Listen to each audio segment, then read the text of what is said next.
নমস্কাৰ বন্ধু-বান্ধৱীসকল, স্বাগতম জনাইছো আপোনালোকৰ মৰমৰ চেনেল তথা ভিডিঅ'টোলৈ। আৰু নতুনকৈ এটা আপোনালোকৰ জব ৰিক্ৰুইটমেণ্ট আহিছে আৰু আপোনালোকৰ জব ৰিক্ৰুইটমেণ্টটো আহিছে আসাম গভৰ্ণমেণ্ট জব। প্ৰতিখন জিলাতে আপোনালোকৰ নিযুক্তি হ'ব আৰু টোটেল পোষ্ট ওলাইছে 400টা পোষ্ট খালী হৈছে। তাৰ কাৰণে আপোনালোকৰ এছএছ পাছৰ কোৱালিফিকেশ্যনটো হ'লে এপ্লাই কৰিব পাৰিব, ঠিক আছে।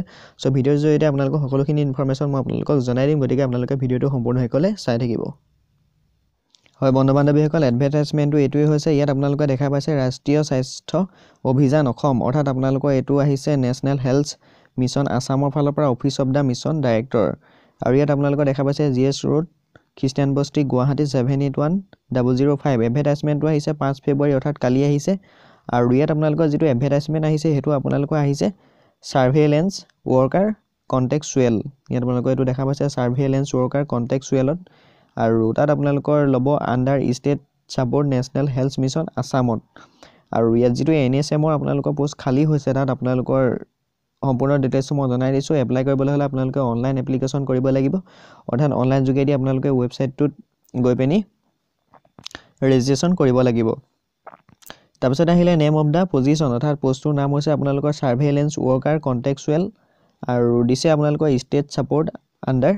আৰু তাত আপোনালোকৰ টোটেল পোষ্ট খালী হৈছে 400টা পোষ্ট খালী হৈছে ইন ভেৰিয়াছ ডিষ্ট্ৰিক্ট, অৰ্থাৎ আপোনালোকৰ কিছুমান ডিষ্ট্ৰিক্টত আপোনালোকৰ পোষ্টবিলাক পোষ্টিং দিব, অৰ্থাৎ আপোনালোকক দিব। কোন কোন ডিষ্ট্ৰিক্টত দিব ইয়াত উল্লেখ কৰা নাই, কিন্তু ইয়াত এটাই জনাইছে যে 400টা পোষ্ট খালী হৈছে আৰু কিছুমান ডিষ্ট্ৰিক্টত দিব, ঠিক আছে।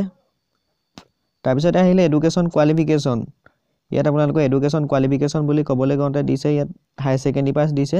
প্ৰথমতে আপোনালোকে দেখা পাইছে HSSLC তথা ইকুইভেলেণ্ট যিকোনো আপোনালোকৰ ৰিকুৱেশ্যনাৰী ইনষ্টিটিউটৰ পৰা আপোনালোকে জাষ্ট হায়াৰ ছেকেণ্ডেৰী পাছ হ'লে পোষ্টত এপ্লাই কৰিব পাৰিব। যদি আপোনালোকৰ গ্ৰেজুৱেশ্যন পাছ আছে তেতিয়া এপ্লাই কৰিব পাৰিব। লগতে আপোনালোকে যেতিয়া এক্সট্ৰা এক্সপিৰিয়েঞ্চ বিচাৰিছে, এক্সপিৰিয়েঞ্চটো আপোনালোকৰ নাথাকিলেও ইয়াত এপ্লাই কৰিব পাৰিব। 2টা এক্সপিৰিয়েঞ্চ বিচাৰিছে।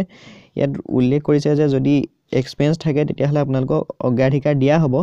যদিও এক্সপিৰিয়েঞ্চ নাই তথাপিও যদি আপোনালোকৰ HSLC পাছ আছে, HS পাছ আছে তথা হায়াৰ ছেকেণ্ডেৰী পাছ আছে তেতিয়াহ'লে পোষ্টত এপ্লাই কৰিব পাৰিব। তাৰপিছত আহিলে এজ লিমিট, অৰ্থাৎ বয়স দিছে। বয়সটো আপোনালোকৰ HSLC বাৰ্থ চাৰ্টিফিকেটৰ মতে 21ৰ পৰা 44 বছৰ ভিতৰত হ'ব লাগিব। আৰু যদি OBC MOBC হয় তেতিয়াহ'লে 47 বছৰ পাব। ST SC হ'লে 49 বছৰলৈকে এপ্লাই কৰিব পাৰিব। আৰু PWD কেটেগৰীসকলৰ কাৰণে 54 বছৰ দিছে ৰেহাই, ঠিক আছে। তাৰপিছতে এতিয়া আহিলে চালাৰীটো আপোনালোকৰ পাৰ মান্থ দিব 15,000 টকা দিব। ইয়াত আপোনালোকে দেখা পাইছে চালাৰীটো পাৰ মান্থ 15,000 টকা দিছে। তাৰপিছত আপোনালোকৰ চিলেকশ্যন প্ৰচেছটো HSLC তথা হায়াৰ ছেকেণ্ডেৰী পাছ হ'লে ল'ব আৰু তাৰপিছত আপোনালোকৰ চিলেকশ্যনটো তেওঁলোকে কৰিব। সেইখিনি ইনফৰমেশ্যন মই আপোনালোকক পিছত জনাই দিম। চ' আপোনালোকে এতিয়া নিশ্চয় গম পালে যে তাত টোটেল পোষ্ট ওলাইছে 400টা পোষ্ট ওলাইছে। হায়াৰ ছেকেণ্ডেৰী পাছ হ'লে আপোনালোকে এপ্লাই কৰিব পাৰিব আৰু অনলাইন যোগেদি এপ্লাই কৰিব লাগিব। কোনো ধৰণৰ ফিজৰ কথা ইয়াত উল্লেখ কৰা নাই, গতিকে আপোনালোকে অনলাইন যোগেদি এপ্লাই কৰিব, ফি এপ্লাই হয়। আৰু লাষ্ট ডেটটো মই জনাই দিছোঁ 16 ফেব্ৰুৱাৰী। লাষ্ট ডেট হৈছে আপোনালোকৰ ফেব্ৰুৱাৰী মাহৰ 16 তাৰিখে, ঠিক আছে। চ' ইমানখিনিয়ে যিটো অফিচিয়েলি এডভাৰটাইজমেণ্ট হয় মই ভিডিঅ' ডিছক্ৰিপশ্যনত ৰখাই দিম, আপোনালোকে গৈ পিনি তাত চাই ল'ব। আৰু কিবা বুজি নাপালে মোৰ ভিডিঅ'ৰ তলত কমেণ্ট কৰিব। লগতে আপোনালোকৰ যিমান বন্ধু বান্ধৱী আছে হায়াৰ ছেকেণ্ডেৰী পাছ কৰা তেওঁলোকলৈ ভিডিঅ'টো পূৰা শ্বেয়াৰ কৰি দিব যাতে তেওঁলোকে ভিডিঅ'টো মিছ নকৰে, ঠিক আছে। চ' ইমানেই। যদি আপোনালোকে চেনেলটো ছাবস্ক্ৰাইব কৰা নাই তেতিয়াহ'লে ছাবস্ক্ৰাইব কৰিব আৰু কাষৰ বেল আইকনটো দবাই ৰাখিব। মই পিছৰ ইনফৰমেশ্যনখিনি আপোনালোকক জনাই দিম। চ' এতিয়ালৈ ইমানেই। বাই, ধন্যবাদ, গুড নাইট।